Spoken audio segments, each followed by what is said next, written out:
esta cuestión vamos a tener siempre, primero lo que tienen que saber son las definiciones, porque no es lo mismo una convulsión que ya un diagnóstico definitivo de epilepsia. Entonces, evidentemente, vamos a tener, como ustedes ya lo vieron en el Kahoot, que al menos van a ser dos crisis no provocadas, ajá, con una diferencia de más de 24 horas entre una crisis y la siguiente, ¿vale? O una sola crisis no provocada y que ya tenga probabilidad de que sea recurrente. Pero, pero, este, esta segunda usualmente se da en casos especiales, cuando ya tuvo epilepsia de manera anterior o tiene una patología adyacente que le va a hacer que pudiera tener epilepsia, ¿vale? Si esto no ocurre y solamente le da una crisis, o sea, una convulsión, no se diagnostica como epilepsia. Y evidentemente pues, el diagnóstico de la epilepsia va a ser clínico más que nada. Vamos a la siguiente. En esta cuestión vamos a tener aquí, evidentemente, la parte de lo que es... Ah, caray, se me... Ok. Ya sí se escucha porque lo escuché yo trabado. Sí, doctor. Ok, perdóneme. Y bueno, evidentemente ya una crisis epiléptica va a ser algo transitorio, ¿ok? Hay algunos eventos que son estados que siempre van a estar en constante convulsión. Eso ya va a ser una suprarrefractaria, pero eso ya es otro tema, ¿vale? En esa parte de lo que es una crisis epiléptica es un evento que evidentemente va a durar un tiempo y va a ser reversible, ¿ok? Y evidentemente no va a tener como un daño neuronal excesivo, ¿vale? Y todo, la parte de epilepsia siempre va a ser diagnosticado con clínica, ¿vale?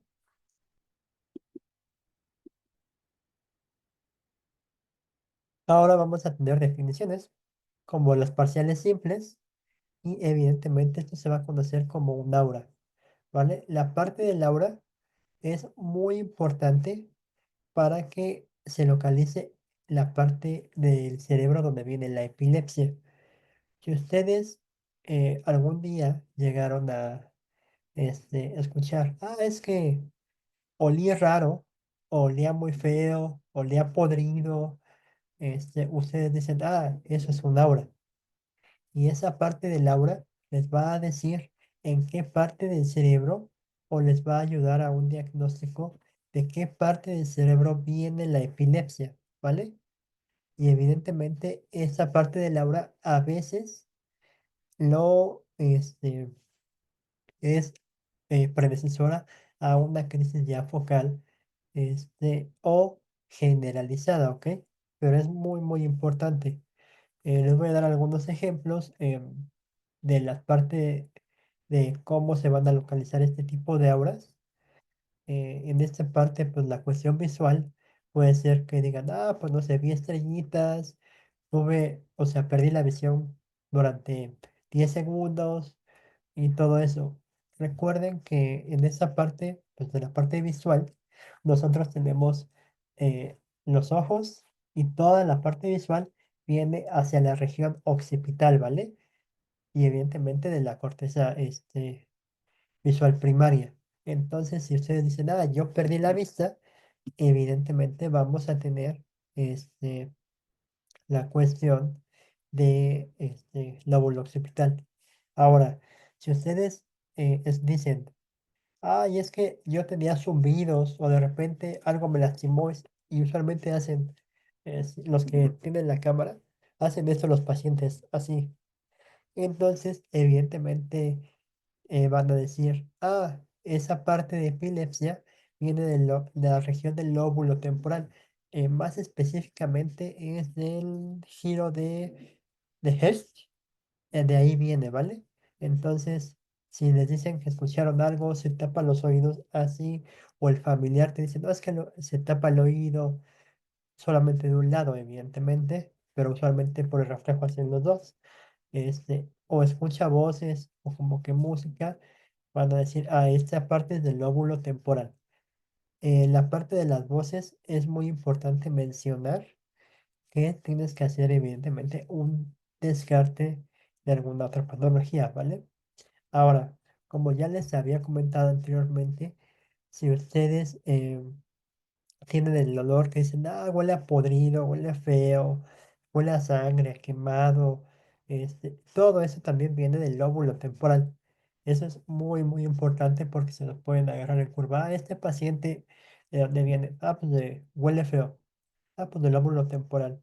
O también hay pacientes que dicen que cuando comen o están comiendo tiene un sabor a metálico. Ajá. Esa parte viene de la parte temporal o la parte insular, ¿vale? Entonces ahí tienen que pues, también ir viendo la parte clínica. En la cuestión que digan, ah, es que tengo entumecimiento de la mano izquierda, como que me agarran las hormiguitas o siempre ando todo el día así porque pues, me duele. Toda esa parte es de la corteza parietal.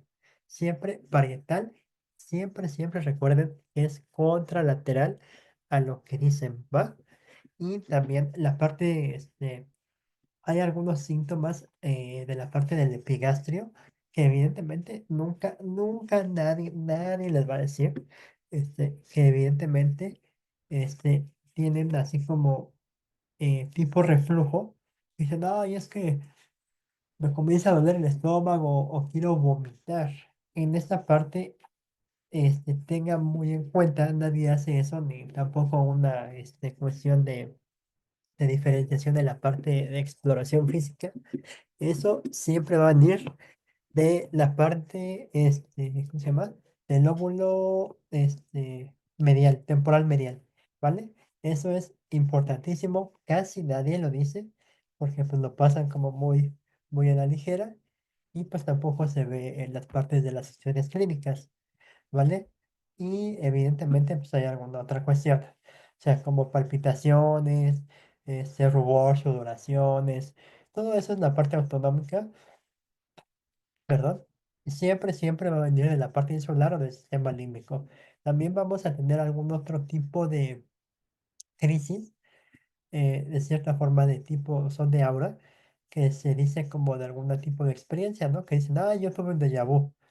Y pues si han escuchado mucho esa parte, es también del lóbulo temporal. La mayoría, pues como se van dando cuenta, muchas epilepsias focales de crisis parciales son del lóbulo temporal, ¿vale? Y también, pues alguna parte de afasia, ¿vale? Que pues, igual no puedan hablar y todo eso, siempre es del lóbulo temporal dominante, ¿vale? Solamente que eso tienen que diferenciar.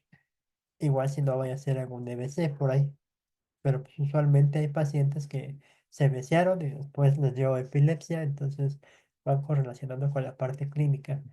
Y también pues la parte motora, ¿no? Pues, que empiezan con la distonía de manera de alguna extremidad y toda esa parte, pues evidentemente va a ser más. Más de hacer bradicardia, por ejemplo, luego de un trauma o luego de una cirugía de cráneo. Pues estoy pensando, Ajá, sí, sí, puede ser. Esa ya es de la parte autonómica, ¿vale? Y pues ya evidentemente también alguna parte de que gira la cabeza hacia algún lado, evidentemente va a ser ya toda la parte motora, un poquito ya hacia la parte del lóbulo frontal, ¿vale? Y la parte de que dicen, ay, es que me mareo un buen, o sea, que empiezan a tener como vértigo, un poquito de nistagmus, en esa parte pues va a ser de la región parietal. Esas partecitas son muy importantes en la historia clínica que pues en su mayoría pues nada más va relatando, pero no se van correlacionando con la parte del área afectada, ¿vale? Ahora sí, me tardé un poquito en esta, pero vamos a continuar con lo que sigue. Y bueno, pues aquí vamos a tener la parte de estatus epiléptico y vamos a tener, como ya lo había mencionado, convulsión de 5 minutos o más con actividad mioclónica, tónica o flónica, ¿vale? La parte de mioclónica quiere decir uno o varias de manera simétrica o bilateral, ¿ok? Puede ser de focal a generalizado. La parte tónica va a ser un aumento brusco de toda una contracción muscular, ¿vale? Y pues evidentemente pues, va a ser de un mismo grupo. Y pues eso es parte de lo que se va poniendo. Aquí también les puse la parte de los minutos en los que se va a ir tomando en cuenta y todo lo que se va a tardar, ¿va? Vamos a la siguiente. Y en la parte epidemiológica, esto usualmente es, no está tan explorado, ¿ok? Y por ejemplo, aquí en México tenemos aproximadamente 2 millones de personas con epilepsia detectadas. Detectadas. Eso quiero decir que está muy por debajo del rango, muy, muy, muy por debajo. Este, ¿Por qué? Porque a nivel mundial son 50 millones de personas. Sin embargo, este estudio que lo puse aquí en la parte de Latinoamérica, pues dicen, ah, pues es de 6, 11, ustedes lo pueden ver, 17, 9. Evidentemente, aquí en México es lo más chiquito, pero pues porque no está detectado. Muchas personas dicen, ah, tuve un déjà vu, y ya piensan que es alguna otra cuestión. O no sé si recuerdan la parte de que hace como 2 meses salió un video en Twitter que unos policías en un país estaban dando una oración a una persona que se estaba convulsionando. Usualmente, pues, suele pasar, pero pues hay que tratar de evitar, pues, esa cuestión, ¿vale?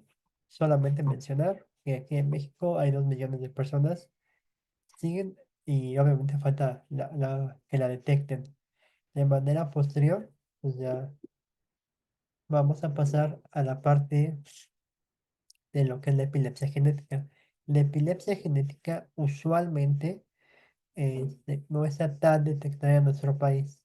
En primera, porque solamente son estudios que hacen en tercer nivel, si hay recursos, y pues en un hospital de segundo, de primer nivel no te van a decir, ahí te voy a tomar tu cariotipo y todo eso, ¿vale? Solamente pues quédense con toda la parte de las microlesiones, cuáles son las que son más importantes y cuáles no, y desde cuándo vienen siendo detectadas, ¿vale? Muchas epilepsias, pues evidentemente son idiopáticas, pero tienen relación con toda esta parte del gen, tanto focales como generalizadas. Y pues evidentemente sí quiero hacer una mención especial en este tipo de epilepsia, las genéticas sobre todo que muchas veces la patología de la epilepsia, la fisiopatología, la exploración física, e incluso la historia clínica, no coincide con una epilepsia de libro. Es una epilepsia que va a estar este, ya más dirigida y evidentemente, pues la mayoría no sabe por qué, pero solamente lo relacionan con la parte genética. ¿Ok?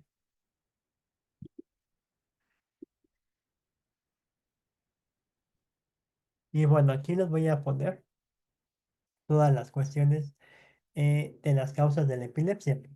Yo les puse en cada uno, o sea, por edad, cuál era la causa de la epilepsia, tanto en la parte de niños recién nacidos, lactantes, adolescentes, adultos, adultos mayores.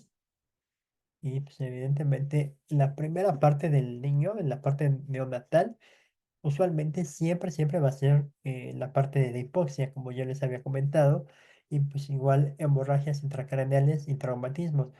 eh, Principalmente en niños con menos de 36 semanas, usualmente son de 34 hacia abajo, los que tienen la parte de la hemorragia intracraneal, ¿vale? Y también evidentemente el desarrollo.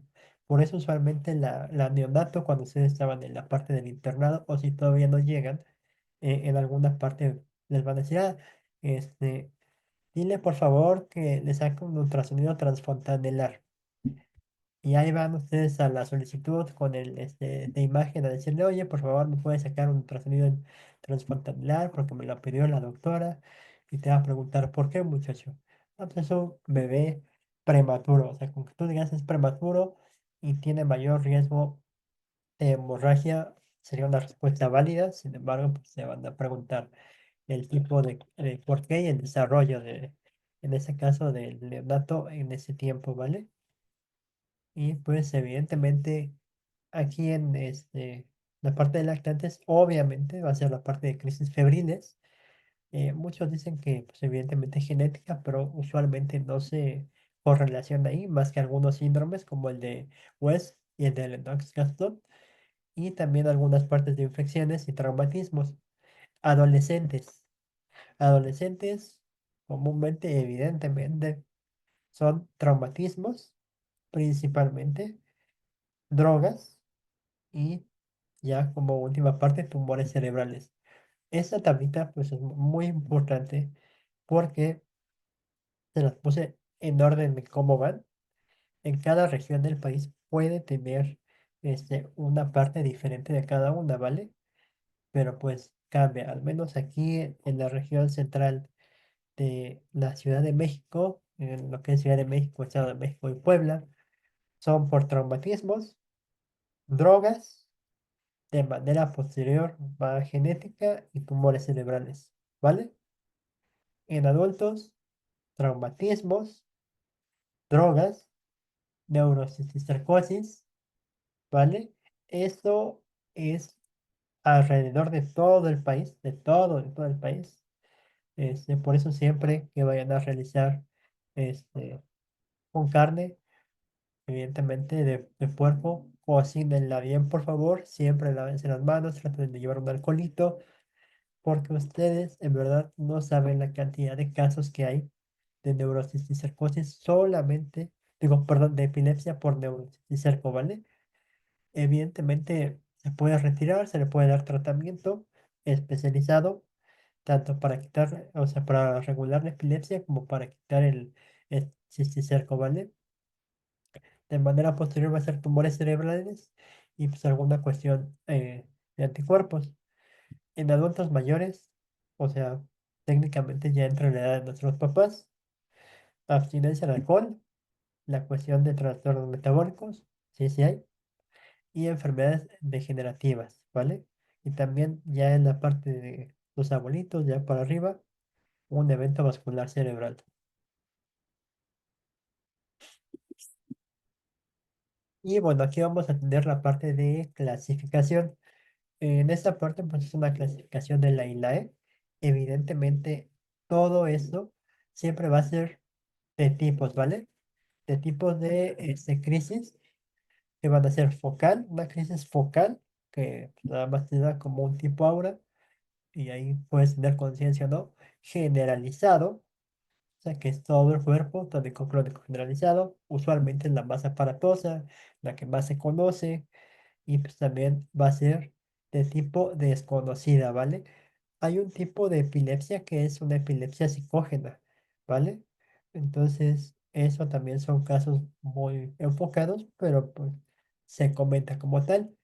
Vamos a tener también la parte de lo que son los tipos de epilepsia, como ya quizás generalizada, focal, puede ser focal generalizada y desconocida. Ojo, ojo, ojo, ojo en esta parte de focal, por más tiempo, o sea, la persona puede iniciar de manera focal y se puede ir hacia generalizada, ¿vale? Para que ustedes estén este, conocedores de esta cuestión. Y pues tenemos parte de los síndromes epilépticos. Y en la parte pues, de la derecha tenemos toda la parte de etiología. Ahorita se les voy a poner en español. Y aquí estamos, ¿vale? Genéticos. Solamente genéticos pueden ser afectación de canales receptores. Estructural. Estructural, ¿qué quiere decir? Que no estén bien hechos los giros, que alguna cuestión del cerebro esté como churquita, la parte de la estructura no esté como debería de ser, incluso pues desplazada o aumentada, ¿vale? Metabólicos, evidentemente, pues Yo he visto más en cuestión de fenicetonurias. Me tocó muy poquitas porfirias, incluso son subdetectadas. La parte de inmune, pues encefalitis.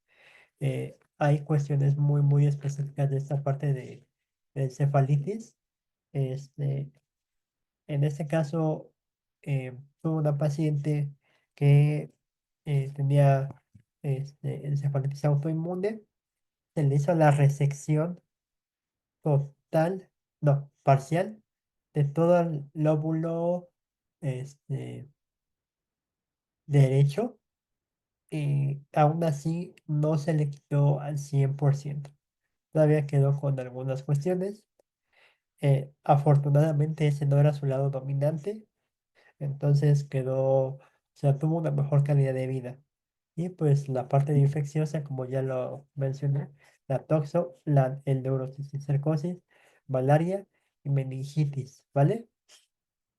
Cuando ustedes usualmente están en el área de urgencia, llegan un buen con convulsiones, y cuando no se encuentra la causa de por qué, siempre dicen, hay que tomarle este líquido cerebroespinal, ¿vale?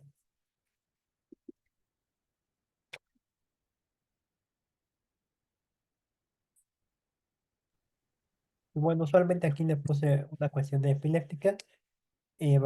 Van a ver en la parte que está la parte del hipocampo y la parte del lóbulo temporal, y todo esto va a progresar hacia la región parietal, ¿vale? Y ahora, la parte de crisis generalizadas, así es como se llega a ver, al menos en el electroencefalograma, toda esa parte, todo el electro va a ir, ya, se va a ver, como dijeran, mal. Obviamente esa parte tiene punta, onda, punta, ya es más específico, pero pues no vamos a tocar ese tema ahorita, ¿vale? Y pues ya como tal, vamos a tener de manera generalizada, hay crisis que son motoras, y la tónico-clónica es la que más van a conocer, la que más van a conocer.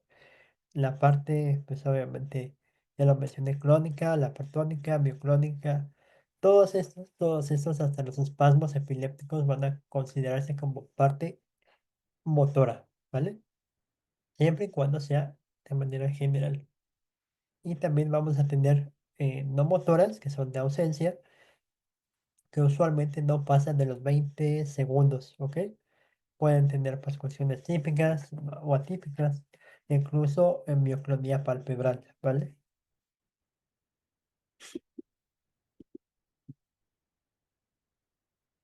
Y les voy a poner la parte de una crisis motora, ya se está reproduciendo.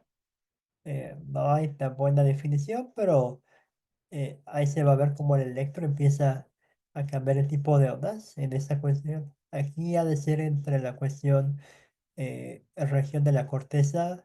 Ahorita vamos a ver de qué lado es. Si ustedes comienzan a ver, ya vieron, la parte de la boca y la parte del cuerpo se está rotando hacia el lado derecho. En esa cuestión, pues siempre va a ser contralateral, o sea, va a ser del lado izquierdo. Todo esto se va a tomar en cuenta. En el video no se alcanza a ver, pero no hay pérdida de esfínteres, o al menos no se ve que salga ahí por ahí líquido, ¿vale? Eso fue una tónico crónica generalizada. Achtet Margret von der Badewanne. Wann komme ich endlich auch raus? Fragte sie, ungeduldig. Das 9-jährige Mädchen leidet an Absenzen. Es hört plötzlich auf zu lesen. Im EEG tauchen über allen Ableitungen 3 pro Sekunde Spike Waves auf. Die Störung dauert relativ kurz. Die EEG-Veränderungen verschwinden. Das Mädchen ist sich wieder bewusst. Es hat nun auch gedrückt, das heißt angezeigt, dass es einen Anfall hatte. Dasselbe passiert nun auch während des Essens. Wiederum die typischen EEG-Veränderungen. Das Mädchen singt etwas Aquí quiero que vean esta parte, la parte labial. ¿Vieron cómo su comisura labial se fue hacia el lado izquierdo? En esta parte es muy, muy importante porque usualmente llegan a ser esa parte. O cuando dicen, es que empecé con los dedos, también es muy, muy importante, ¿vale? Hay veces el paciente en esas crisis pierde ligeramente la conciencia, pero pues no hay alguna cuestión como sea tan impactante como las anteriores, ¿vale? Ein, es verschüttet das Getränk, es hustet etwas und schon ist auch diese Störung wieder vorbei.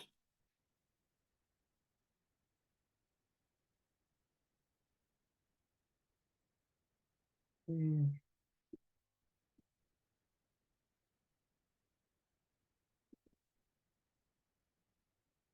Aquí, antes parcial se denomina como parte focal y pues ya les había comentado, ¿no? Entonces, evidentemente en la parte focal también tenemos inicios motores y sin inicios motores. O sea, que hay veces solamente va a ser con la conciencia, puede ser con conciencia perdón, sin conciencia del mismo, como automatismos también, como yo le había mencionado, algunos espasmos, y también algunas cuestiones mioclónicas, usualmente son más mioclónicas, por lo que he detectado, y ya la parte, sin lo que es el inicio motor, siempre los pacientes están en su mayoría conscientes de lo que pasa o tienen algún cambio de comportamiento, ¿vale? También pues pueden ser más emocionales, les puede dar como una parte emocional muy muy fuerte que empiezan a llorar o se empiezan a reír, ¿vale? Y pues tenemos la parte de desconocidos, que pues, como ya se menciona aquí no se clasifican en ninguna de la anterior, pueden tener inicio motor, otónico clónico, espasmos, también no motor, y pues evidentemente en esa parte, en su mayoría van a decir es una epilepsia idiopática, y si hay el estudio se va a ir a genética, siempre, siempre, siempre. Ahora aquí les puse un pequeño diagrama, creo que se lo pude explicar de manera general y un poquito mejor. Como había mencionado, a ver si le puedo acercar, en esta cuestión, si pueden apreciar este diagrama, este, está lo de la boca y aquí cambia, ¿vale? Entonces esa parte de la boca, este, es muy, muy importante. Y pues aquí la parte de que son atónicas, en la parte de general, siempre, siempre te va a decir un paciente, es que me caí. ¿Por qué? Pues me caí, me desmayé, sin bronca, ¿vale? Y aquí tienen que hacer algo, una parte importante, que es la parte tónica y la parte clónica, ¿ok? Siempre, siempre es muy importante para saber cómo va a ser la fisiopatología de manera general, ¿ok? Aquí la parte focal pues siempre va a ser simple o compleja, ¿vale?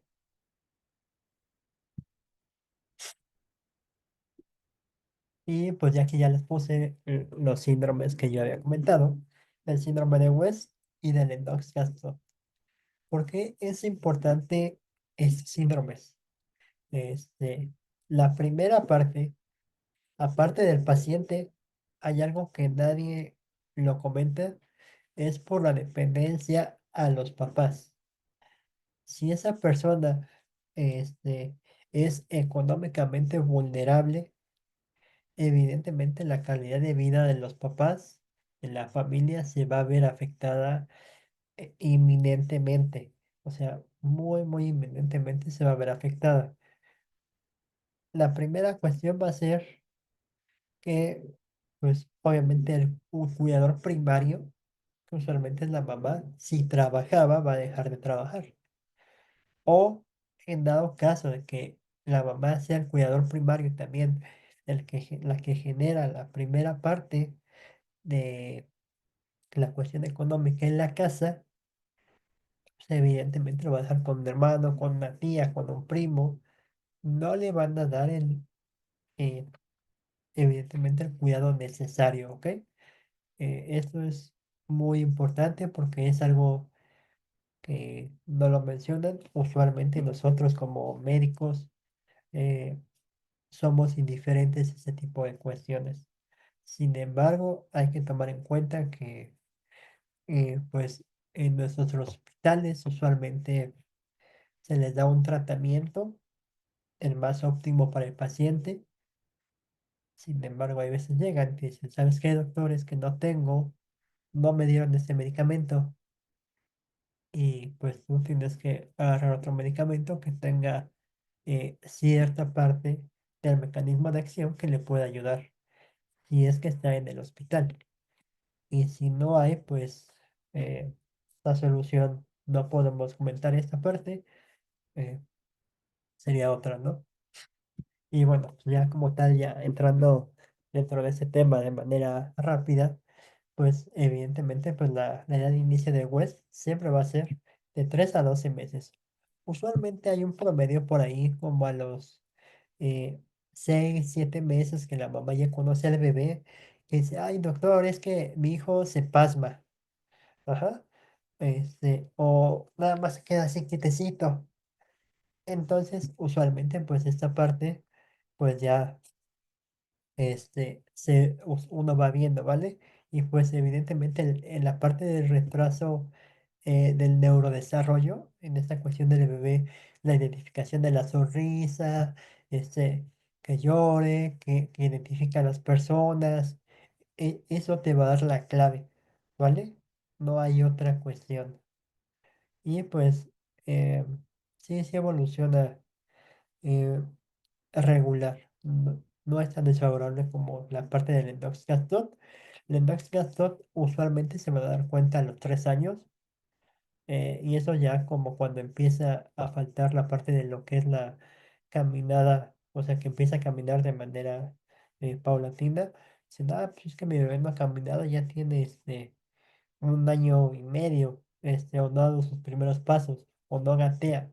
Ustedes tienen que sospechar eso, la parte de que son tónicas o crónicas, o el bebé se queda como viendo solamente en un punto, aunque le hables, lo distraigas, no te va a hacer caso. En la parte del electro, siempre va a ser una punta onda y pues, se va a medir 2,5. Es característico de esa parte. Si les llegan a hacer un examen y le dicen, tiene un electroencefalograma, así se los van a poner. Punta onda lenta de 2,5 Hz. Y es un niño con 4 años de edad y que cada vez lo ven que va retrasándose más en la parte cognitiva.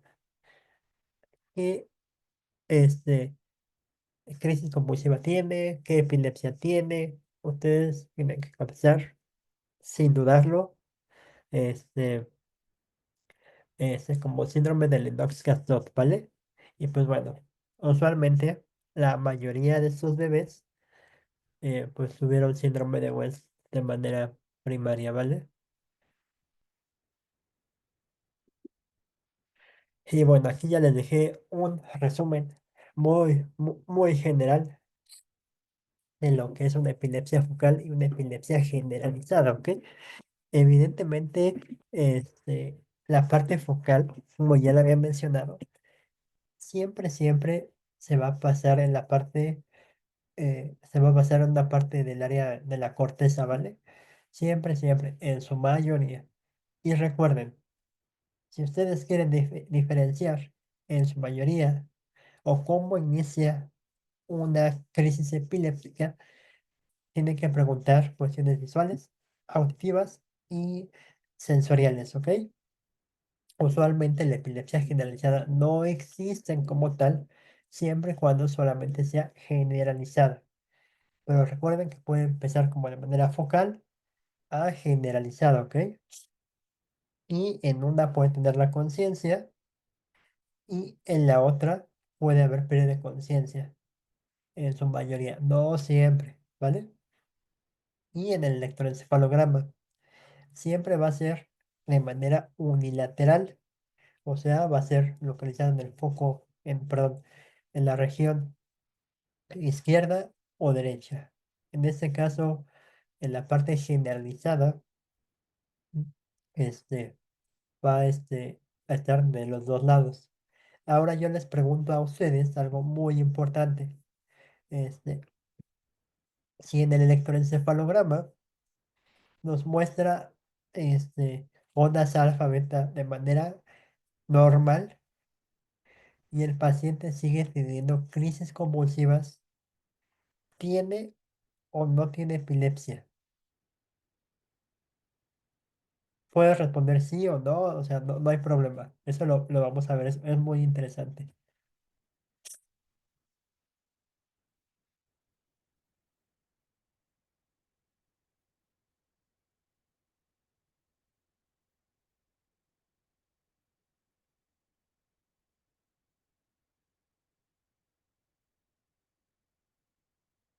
Bueno, pues como tal, este, sí, sí puede tener epilepsia, ¿ok?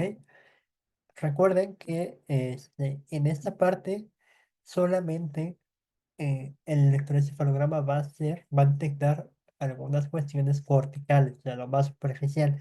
Sin embargo, este, hay epilepsias que vienen de manera profunda, ¿ok? Porque puede tener un hipometabolismo, puede tener algún tumorcito, puede tener un cisticerco que no está como que muy superficial, este, y pues evidentemente alguna cuestión autoinmune. Pero para esto pues se va a tener que hacer un EEG interno, o sea, se tiene que abrir evidentemente pues, el cráneo y va a ser invasivo. ¿Vale? En es cuestión de exploración física, los signos focales.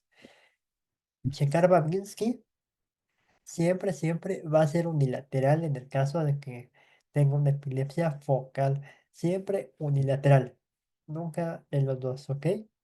Y pues evidentemente también va a tener algunas cuestiones de nistagmus, lo que yo les había mencionado, que si le llega a dar, pues se tapan el oído y pues así, ¿vale? Y pues en la parte generalizada, pues vamos a tener que, pues va a ser tónico crónico generalizado, en ese no hay como mucha cuestión, pero pues no, no puede haber auras evidentemente anterior. Hay veces que sí, hay veces que no, depende de la clínica del paciente. Tratamiento inicial, en esto los tratamientos han evolucionado muy favorablemente, muy, muy favorablemente. Ya usualmente lo que siempre usamos va a ser levetiracetam para las partes focales y generalizadas valproato, ¿vale? Recuerden que siempre que vayan a dejar valproato, le tienen que dar ácido fólico, por favor, ¿ok?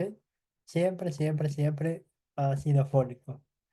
Y pues evidentemente la cuestión de la edad, usualmente en la mayoría puede ser en ambas, ¿vale? Y pronóstico, si es focal, es muy, muy, muy, de cierta forma, este, bueno, porque se puede resecar si es que el paciente acepta, si es que hay criterios y también si evidentemente hay neurocirujano, ¿no? Y se ha detectado de manera correcta. Si hay una, parte generalizada, pues se tiene que ver qué procede, ¿va? Bueno, vamos a la mitad. En cuestión de la fisiopatología de la epilepsia, siempre va a ser que va a haber un aumento de lo que es la parte de glutamato. Siempre, siempre, siempre va a haber un aumento de glutamato y pues evidentemente los receptores NMDA se va a ir y va a estar sodio y calcio. En la cuestión inhibitoria va a haber una disminución en la parte de la GABA y pues evidentemente el cloro, ¿vale? Eso es una manera muy general, muy burda de abordar la parte de la fisiopatología de la epilepsia. Esto siempre cuando es una epilepsia eh, ya enfocada como focal generalizada, que ya descartaste la cuestión de que hubo un neurocisticerco o algún tumor, ¿va?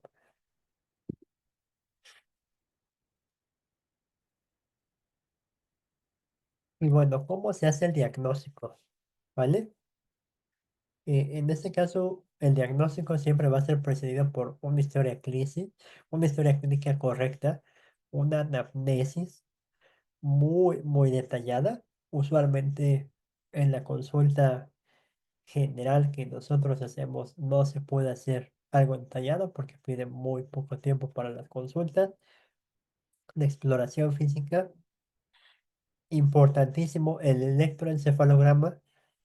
Algunos piden TAC, algunos resonancia magnética, pruebas toxicológicas, evidentemente para personas, infecciones o detectar algún cáncer. Recuerden siempre también que si el paciente tuvo anteriormente algún cáncer pulmonar, se puede diseminar a la parte cerebral, ¿vale? Y pues también este, confirmar en cuestión antecedentes heredofamiliares que no haya tenido algún familiar con alguna patología similar, por favor. Hay algunos familiares que se relacionan a la parte de esquizofrenia o algunas cuestiones más psicógenas y ya es hereditario. Generalmente pues se va hacia una epilepsia las generaciones posteriores, ¿vale? Y también en la parte de antecedentes personales patológicos, recuerden siempre preguntar cómo fue su periodo perinatal, ¿vale? Si hubo alguna hipoxemia durante la cuestión del parto, intraparto, de manera general, alguna infección o si igual, como dicen, se les cayó el niño de la cama. Es muy importante esa parte, ¿sí? Porque pues esto nos puede dar pauta para ver cómo fue. Recuerden que hay epilepsias que se dan posterior a un traumatismo. Y pues, evidentemente, en la exploración física, si hay algún signo de hipertensión intracraneal, algún signo meningeo, porque siempre se tiene que descartar alguna infección. Y pues también como está del estado de alerta y valorar el estado psiquiátrico del paciente, ¿vale?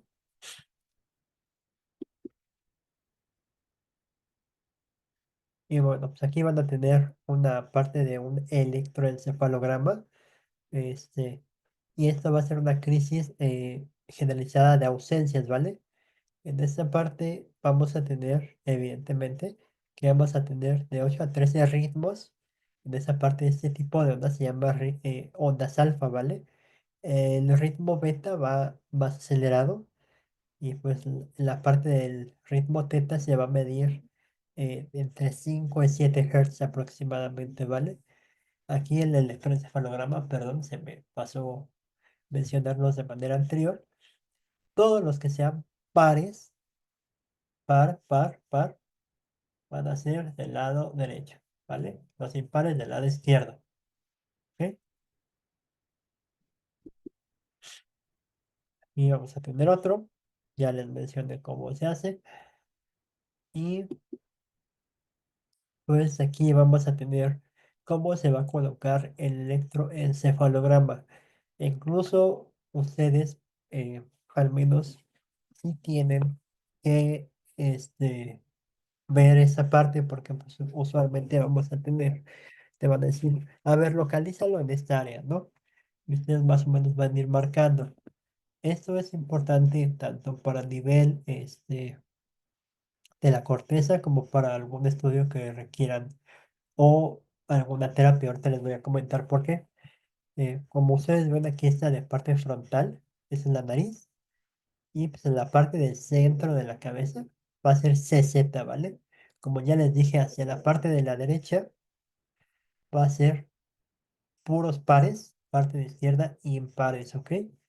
Recuerden, también esto es importante, F de frontal, ¿vale? T de temporal, C de central, O de occipital, ¿vale? P de parietal. Es lo que tienen que saber para ese tipo de cursos. Vamos a la parte siguiente. La parte de la sensibilidad del electroencefalograma. Y pues la primera vez va a ser un electroencefalograma cortito. Este, obviamente siempre se va a registrar porque es de manera cortical, ¿vale? Y pues ya para que sea como más sensible, vamos a tener que aumentar otro encefalograma, el electroencefalograma. Va a ser de 80 a 90, el tercero más de 90. Y pues usualmente, pues van a ser 48 horas después de la crisis. Recuerden que ven que les comenté que si había pacientes con epilepsia, que no se registraba ningún electro de manera general, si tenían o no, pues la respuesta era que sí, sí había pacientes que tenían epilepsia, aunque del electro no se viera, ¿vale? Porque estos pacientes se tienen que registrar con estereoelectro para que sea de manera profunda y se localice el foco, ¿va?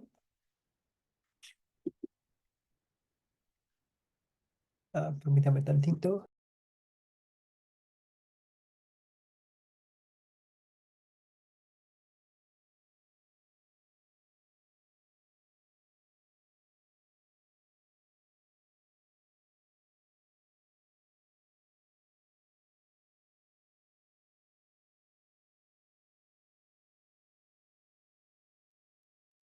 Se ve la pantalla, ¿verdad?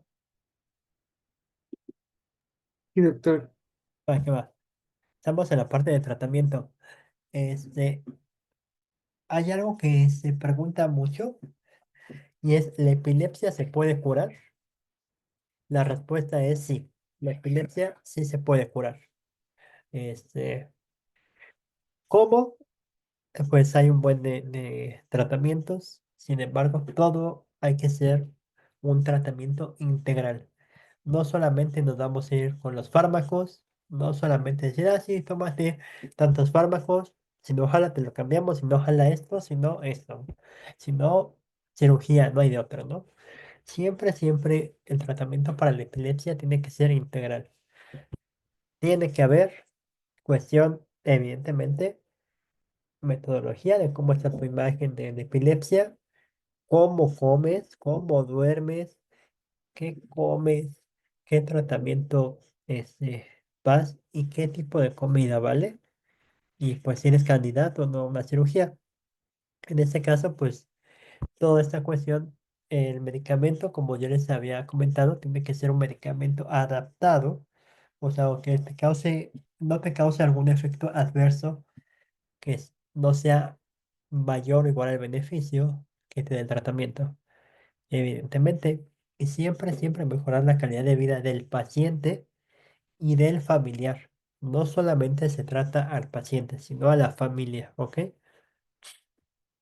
Y pues algunos pacientes, 70% como lo comenta aquí, se puede quitar las crisis.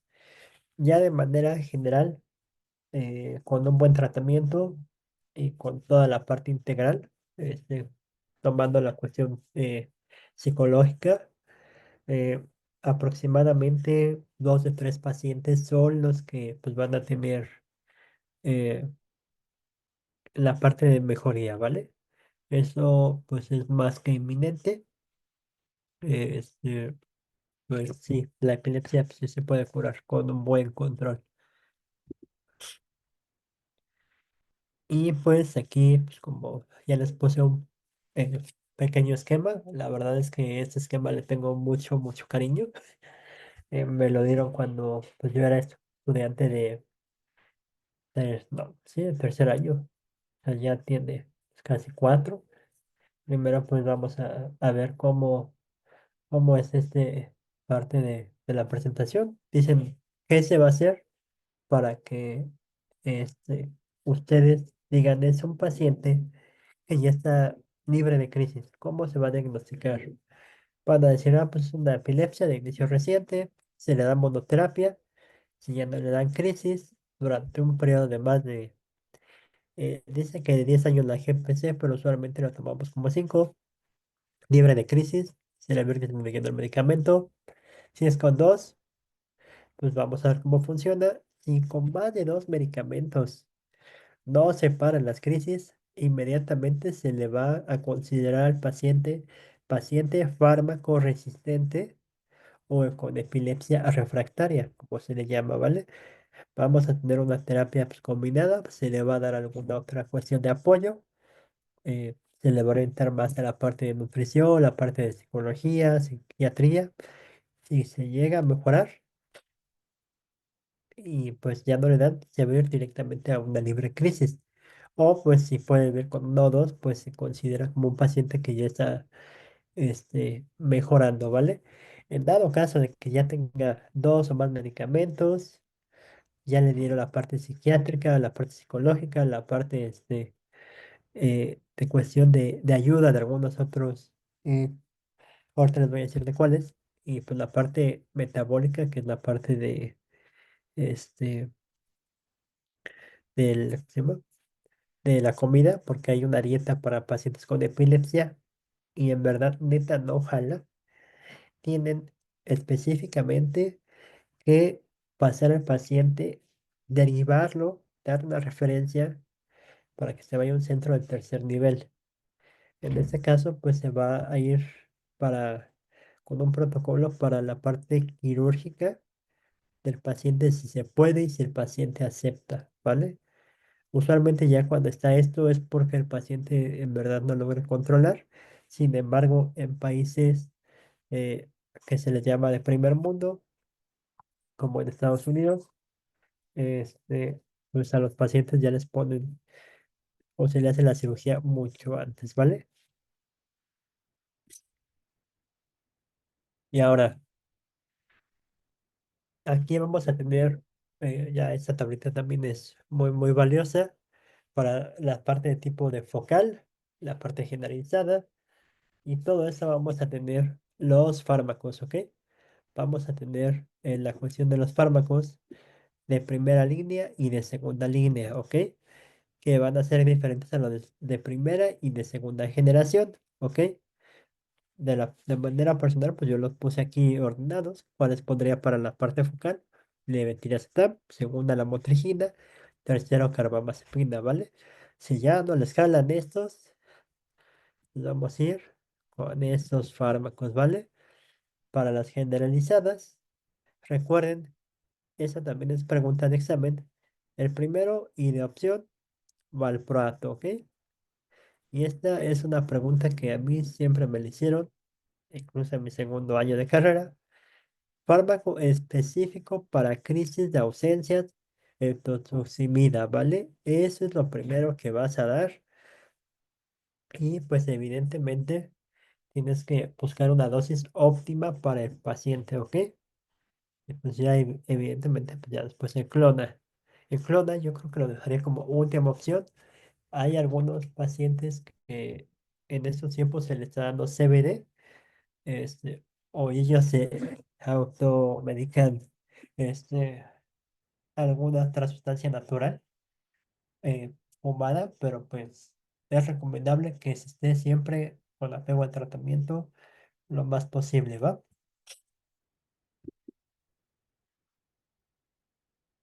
Y bueno, pues aquí ya tenemos una parte de cómo se va a manejar las crisis en los adultos, como yo lo había comentado, historia clínica detallada con algunos de los que les puse focal o generalizada, y pues igual una imagen cerebral, ¿vale? Ya sea resonancia o TAC. No hay de otra. De preferencia, pues algunos, pues el PET es importante también para mencionarlo, porque pues hay veces hay un hipometabolismo en la parte cerebral que te hace que te dé la crisis, ¿vale? Y pues algunas cuestiones de factores que puedan provocar la convulsión. Puede ser estrés, puede ser que te caíste, puede ser cuando tomas algo, etcétera, ¿vale? ¿Quiénes son candidatos a cirugía? Esto ya lo había comentado. Son pacientes con que no les hace el fármaco, los fármacos que ya les pusieron.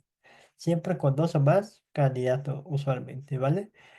Si tiene deterioro de memoria, que no se siente bien con el fármaco, que vomita, que se la pasa todo el día dormido, cirugía, ¿vale? Si no tiene algún otro problema mayor, que no sea psiquiátrico, cirugía. Si el paciente a cada rato se cae, todo eso, cirugía. Siempre, siempre cirugía, ¿vale?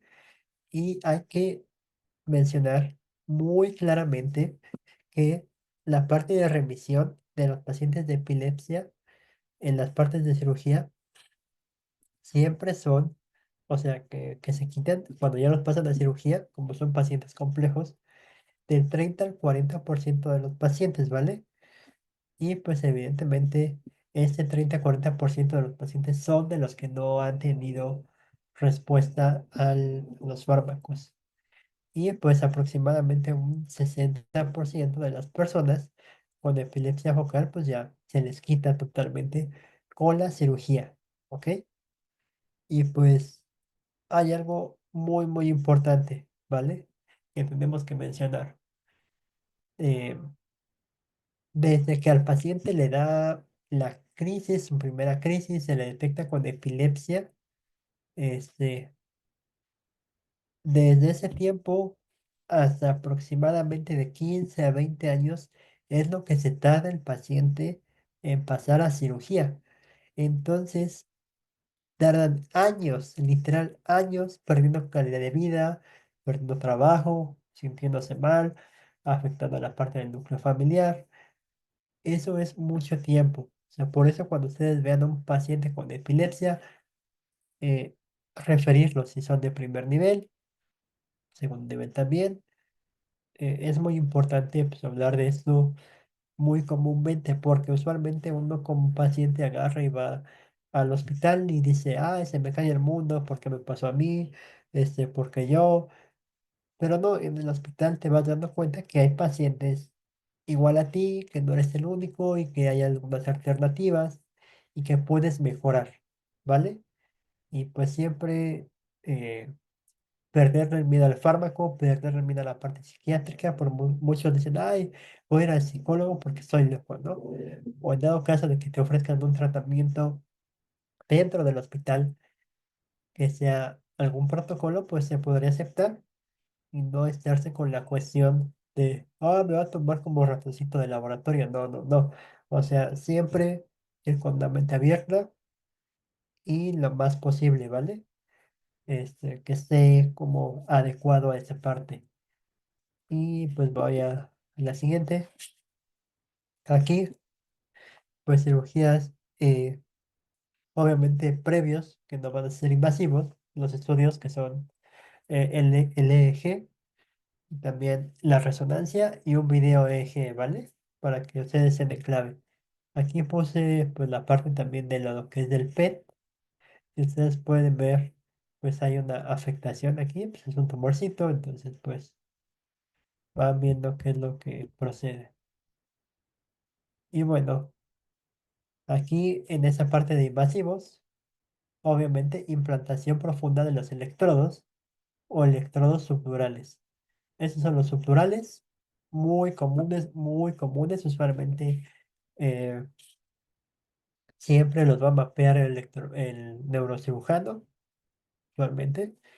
O cuando ya les dije que pues no hay alguna causa evidente de manera cortical que no aparece, pues nos va a hacer la implantación de electrodos profundos.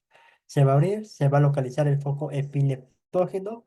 De manera posterior, pues ya se va a planear una cirugía. También, pues, es importante mencionar que, pues, al menos en México se realiza neuromonitoreo en algunos centros de tercer nivel, de los que yo he visto, Hospital Siglo XXI, el Instituto Nacional de Neuro, el Hospital Ángeles del Pedregal,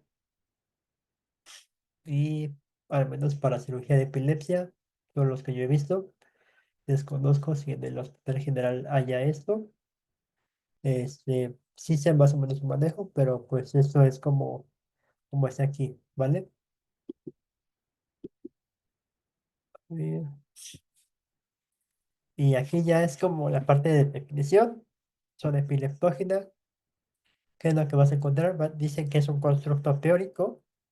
Este, y pues evidentemente no se va a ser nada teórico, sino va a ser un conjunto de lesiones que tienes tú en el cerebro, de descargas, también de algunas cuestiones de hipometabolismo que vas a localizar con todos los estudios que tienes, relacionándolos siempre, relacionándolos con la parte clínica. La clínica del paciente siempre va a ser más importante en algunas cuestiones que algún estudio nada más ahí. Recuerden siempre tomar la parte clínica. La clínica manda en esa parte, ¿vale? Cuando ustedes ya localizaron el foco epileptógeno, se va a ir a cirugía, se va a realizar una propuesta, tanto el neurocirujano como el neurólogo van a planear la cirugía, más que nada, pues evidentemente el neurólogo, digo neurocirujano, cómo va a abordar esto, el neurólogo pues va a comentar la parte que sugiere y todo, ¿va? Y bueno, alternativas quirúrgicas, radiofrecuencia con termorregulación, ¿ok? Y evidentemente pues va a ser guiada por una parte de ultrasonido, ¿vale? Por alguna rezo. Y la que yo les comenté el otro día, perdón, de la pregunta, ablación o láser y también la terapia térmica, ¿vale? Guiada por resonancia magnética. Esta era la respuesta, ¿vale? Y radiocirugía estereotáctica. Y neuromodulación. En esta cuestión de neuromodulación hay una cuestión que se llama estimulación cerebral profunda, que literal se llama DBS, y pues en la parte de circuito cerrado. Esto yo solamente lo he visto en el Instituto de Neuro. Este, yo personalmente pienso que puede mejorar la calidad de vida del paciente, pero tienen que localizar siempre y cuando el paciente no quiera perder alguna funcionalidad. Para mí, yo soy de la escuela del Hospital General. Para mí va a ser mejor una resección. Sin embargo, pues yo entiendo algunos motivos. Que va el neurocirujano y el neurólogo y el paciente tienen que tomar esta decisión. ¿Ok? Entonces, vamos a cambiar a la parte siguiente, que es estimulación vagal y trigeminal. Este tema es muy, muy bonito. Creo que de manera personal estoy muy, muy, este, este, eh, encariñado con esa parte de la estimulación vagal. Usualmente muchos lo conocen como BNS, de estimulación. Usualmente el mecanismo fisiopatológico no está todavía muy claro. Sin embargo, toda la parte de la evidencia va enfocada a la parte pues de la desactivación del núcleo del tracto solitario, ¿vale? Y con eso pues se va a llevar obviamente las proyecciones se van a ir hacia la parte del núcleo de Raffet, a la de cerúleos, a la parte del hipotálamo, el tálamo evidentemente, y pues también la amígdala y el hipocampo. En esta cuestión, la verdad es que lo que yo había mencionado que el DBS y evidentemente el BNS son dispositivos de neuromodulación, son carísimos, carísimos. O sea, una cirugía privada con este dispositivo te puede costar de 1 millón a 2 millones de pesos. O sea, es muy caro. Ahorita por el presupuesto que hay, al menos en la cuestión de salubridad, aquí en México es complejo, pero pues no vamos a tocar esos temas, son temas aparte. Pero la verdad es que con estos tipos de dispositivos también, eh, si hay la posibilidad económica, si también en el centro donde están está y es gratis, pues hay que tomarlas. Si no hay la posibilidad y quiere mejorar, resección, como en el Hospital General. Hay algunas otras alternativas en dispositivos de neuromodulación. Esta parte de neuromodulación, yo trabajé con una parte que se llama estimulación magnética transcraneal, que evidentemente pues junta dos dipolos y hace como una conexión negativo y positivo y se genera una zona electromagnética. Siempre va a ser dirigida hacia el área que está afectada con cierta intensidad, ¿vale? Siempre, siempre, siempre, siempre. También trabajé con la parte que es estimulación focal transcraneal. Quiero mencionar que la estimulación magnética transcraneal y la focal transcraneal son no invasivas, ¿vale?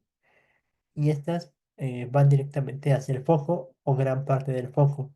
En la parte de lo que es la estimulación magnética transcraneal, va un poquito más hacia la parte generalizada porque pues, abarca un área grande, la parte cerebral, pero la focal que va directamente hacia el foco. Solo son, si quiero mencionar esto de manera importante, solo son cuestiones paliativas o coadyuvantes para una mejora de calidad de vida del paciente. O sea, que duerma bien, que se le reduzcan las crisis, no va a ser de manera significativa, pero sí hay un cambio, ¿ok? Eh, en esa cuestión también tengo que ser muy enfático en mencionar que la cuestión hormonal para las cuestiones de las mujeres eh, es compleja, entonces en esta parte pues no muestra una mejoría significativa. Sin embargo, los pacientes de manera, todos reportan que ha mejorado la cuestión del sueño, del descanso, la calidad de vida ha mejorado y también en algunos pacientes se ha llegado a tener hasta cero crisis después de 2 meses. ¿Ok? Eso solo como comentario.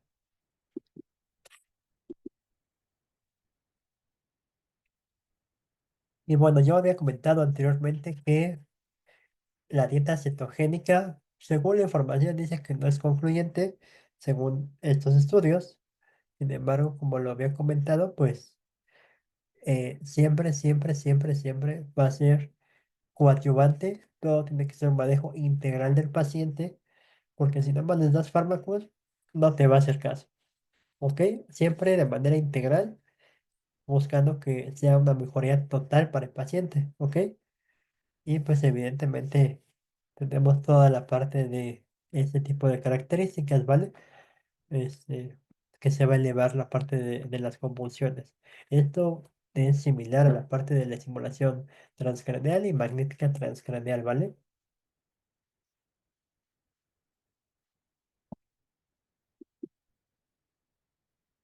Y ese son el tipo de dietas que tenemos. La cetogénica, que es la clásica, que es la que al parecer es mejor. La Atkins, la de triglicéridos de cadena media y las del bajo índice glucémico. Y pues aquí evidentemente puse todas las partes de la dieta cetogénica, cuál es mejor y cuál no, y para que ustedes les tomen un screenshot. Si quieren hacer una comparación, también aquí está la parte de los estudios, ¿vale? Casos especiales. La motrigina es el que tiene menor riesgo teratogénico durante el embarazo, ¿ok? Siempre, siempre se le tiene que realizar la ecografía al bebé. Siempre, siempre. Evidentemente, de 16 a 20 semanas de gestación. Y hay que tener evidentemente también precaución con fenobarbital y algunos medicamentos. Y si la persona, la mamá, ya tenía un tratamiento epiléptico previo, se tiene que continuar con el mismo, a pesar de que sea teratogénico, porque el cuerpo ya está acostumbrado a eso, ¿vale? Eso es muy, muy importante. Y quería mencionar algo este, importante. Hay pacientes que con el embarazo, que en su mayoría se le aumentan las crisis, ¿vale? En su mayoría el desenlace no es muy bueno para el bebé, porque recuerden que aumentarse las crisis tónico-clónico generalizadas, al bebé se le va a hacer una reducción en la cuestión de suministro de oxígeno en la sangre. Al haber este, un menor suministro de oxígeno en la sangre, el bebé va a tener secuelas, ¿ok? Y evidentemente, eh, en algunos casos, la opción siempre es el aborto, siempre y cuando la mamá esté en un estado suprarrefractario y que ya vean que al bebé le está afectando. Usualmente, pues la medición en esta cuestión hay que ver el foco cardíaco fetal, cómo va evolucionando y todo. Esta parte es muy especial porque no lo va a tomar un médico, un solo médico, siempre tiene que ir en este caso, pues a un consenso de especialistas en el hospital, tanto perinatólogos, neonatólogos, epileptólogos, internistas, todos discutiendo este caso para ver qué es lo mejor para la mamá. Recuerden que una muerte materna aquí en México es muy penada, entonces es importante tener en cuenta esto, ¿vale? Siempre, siempre va a ser un comité, también va a ser el comité de ética, ¿vale? Y trabajo social. Y bueno, algunas otras causas a descartar. Pacientes diabéticos, evidentemente, y también la parte de pacientes que andan corriendo, que usualmente son los que son más, una hiponatremia, hipocalcemia, alguna cuestión de, hay alguien de algún maratón, también, pues, hipertermia, recuerden siempre medios físicos, la parte alcohólica y envenenamiento, ¿ok? Esto es, eh, en este caso, el envenenamiento usualmente son por órganos fosforados, son pacientes que estaban trabajando en el campo, convulsionaron y pues se les tuvo que llevar al hospital. Y bueno, ahora pues el caso que comentamos, hay que tener que tomar en cuenta primero el ABC, ¿ok? Siempre, siempre el ABC, así como si fuera un infarto, igual lo mismo, ¿ok? Buscar un lugar seguro para el paciente, comenzar el conteo, en este caso, de cuánto tiempo, y pues ahí más o menos vas viendo si se cayó o no, qué onda, ¿ok? Y administrar una benzodiazepina, ¿ok? Todas las partes que terminan con AM son benzodiazepinas, como lorazepam o midazolam, ¿ok? Ahora, si estás en una parte hospitalaria, después de 5 a 15 minutos, vamos a agarrar lo que esté disponible. Sabemos que aquí en México siempre es lo disponible, en su mayoría. Y si hay todo, pues lo primero, ¿vale? Primero, lorazepam se va a inyectar de manera IV, ¿vale?